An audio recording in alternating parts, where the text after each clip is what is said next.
அனைத்திலும் உதாசீனமாய் இருக்க வேண்டும் என்பதன் கருத்து என்ன? எல்லாத்திலும் உதாசீனமான என்னது? உதாசீனப்படுத்துவதுன்ற அந்த மீனிங் எடுத்துக்கூடாது. பற்றற்ற இருப்பது, அதன் மீது பந்தப்படாமல் இருக்க வேண்டும் என்பதனுடைய அதனுடைய மீனிங் என்ன அப்படின்னு கேட்கிறார். பொருள் என்ன? பதில், பகவானுடைய பதில், விருப்பு வெறுப்பற்று இருத்தலே உதாசீனத்தன்மை.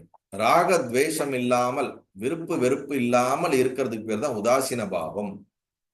எது வந்தாலும் ஏற்றுக்கொள்வது, எது போனாலும் ஏற்றுக்கொள்வது, இருந்தாலும் ஓகே, இல்லை என்றாலும் ஓகே, விருப்பு வெறுப்பு இல்லாத ஒரு சமநிலை, அதுதான் உதாசீன பாவம். திருஷ்யம் அனைத்தும் இருப்பேதுமின்றி தோன்றி மறையக்கூடியது என்று உணருங்கால் விருப்பு வெறுப்புக்கு இடமேது? திருஷ்யம் என்றால் பார்க்கப்படுகின்ற அனைத்தும்.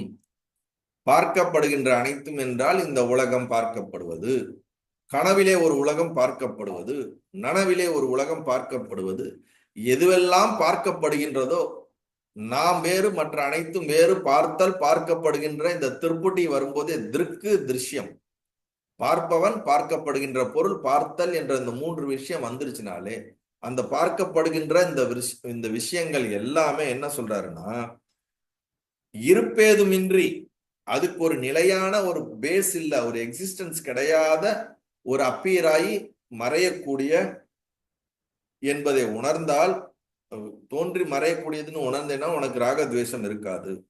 மேலும் அகந்தை ஒன்றை பற்றியே நிகழும் விருப்பிற்கும் வெறுப்பிற்கும் அக்தற்ற விடத்தே இடமேது.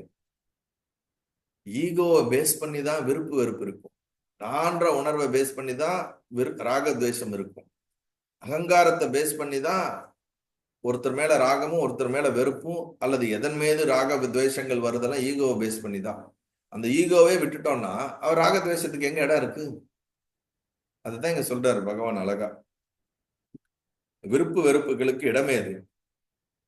நாம் சொரூப நிலையில் உதாசீன பாவத்துல இருந்தாலும் எதன் மீது எனக்கு விருப்பு இல்லைங்க, எதன் மீது எனக்கு வெறுப்பு இல்லைங்க, எல்லாமே நான் என்ன பண்ணிக்கிறேன், ஏற்றுக்கொள்ளக்கூடிய தன்மை, எல்லாமே சரிங்கிற தன்மை, எல்லாமே மங்களத்தன்மை, காஸ்ட்லெஸ் ஆஸ்பீசியஸ்னஸ், காரணமில்லாத மங்களத்தன்மை தான் எல்லாம் சிவம் என்று நான் ஏற்றுக்கொள்கிறேன்.